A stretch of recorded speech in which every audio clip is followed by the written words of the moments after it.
আপনারা দেখছেন SB Times news. খবর পড়ছি আমি তুহিনা পারভিন। এই মুহূর্তে বিশেষ গুরুত্বপূর্ণ খবর। ডাকাতির ঘটনা ঘটল উদ্ধারবন্দির ঠালিগ্রাম এলাকায়। জানা যায় বুধবার রাত 1:45 নাগাদ 6 জনের এক ডাকাত দল 4টি দরজা ভেঙে প্রয়াত অসিত রায়ের বাড়িতে ঢুকে তাণ্ডব চালায়। প্রথমেই তারা অসিত রায়ের বড় ছেলে অভিজিৎ রায় ও তার স্ত্রী সুপর্ণা রায়কে ঘুম থেকে তুলে হাত মুখ বেঁধে ফেলে। এরপর ডাকাতরা দুটো ছোট আলমারি ভেঙে তছনছ করে।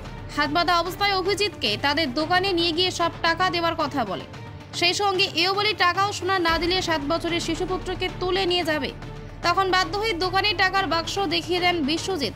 বৃহস্পতিবার সকালে সাংবাদিকেরা বিশ্বজিৎ রায় জানায়, কম করেও 20 থেকে 25,000 টাকাও প্রায় 4 ভরি স্বর্ণালঙ্কার লুট করে নিয়ে যায় ডাকাতরা। তাদের হাতে ধারালো অস্ত্র, হাতে তৈরি বন্দুক ও লাঠি ছিল। রাতেই খবর পেয়ে উদ্ধারবন্দ পুলিশ বিশ্বজিৎ রায়ের বাড়িতে গেলেও এই সংবাদ লেখা পর্যন্ত কাউকে গ্রেফতারের খবর পাওয়া যায়নি। রায় পাপলু, আমি টালিগ্রামের অসিত রায়ের ছেলে।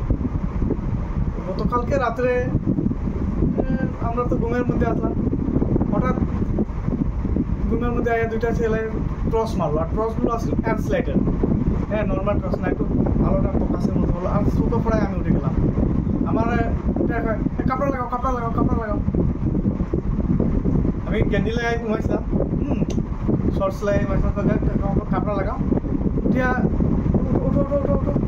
উঠে আমার হাত বাঁধে দিয়েছে। বাঁধার পরে আমার বউয়ের বাঁধিয়েছে, বাচ্চাটা ঘুমাই আছে। হ্যাঁ, বাঁধার পরে মানে রং অ্যাকশন লো উঠিয়ে পয়সা দাও শোনা দাও সব দাও। হ্যাঁ, তো খাই গেছি, আমার বাঁধিয়ে রাখছে।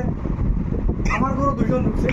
হ্যাঁ, আর আমার যে পাশের ছোটো ভাইয়ের রুমও আর আমার যে বড় বড়টা ড্রয়িং রুমও আরও তারা 2জন ঢুকছে। মোটামুটি 6-7 জন। হ্যাঁ, তারা আমি দেখতে পারছি না। আর মুখের মধ্যে একটা রুমালের মতো দেওয়া আছে। আর পায়ের মানে নর্মাল আমার মতো ড্রেস লাগানি। হ্যাঁ, প্যান্ট আর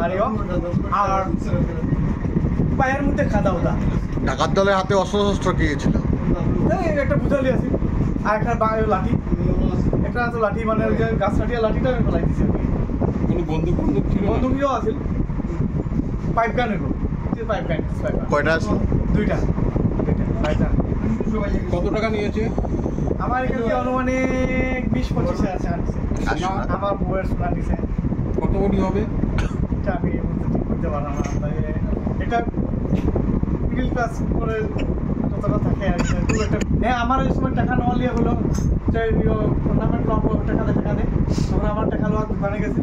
আমার দোকান থেকে আমি যা আমার সেল আছে কালকে সেলের মানে কিছুদিনের সেলের পয়সাটা আমি দিয়ে দিচ্ছি। মোটামুটি 20,000 টাকার মতো নিয়ে গেছে। হ্যাঁ, আর তখন আমার বউরে চড় মারছে। বউটার আমার বউরে একটু টানাটানি করছিল। হ্যাঁ, তাই মনে গালি দিছে। হ্যাঁ, সরিয়ে যাও এখান থেকে, তখন তাইরে চড় মারছে।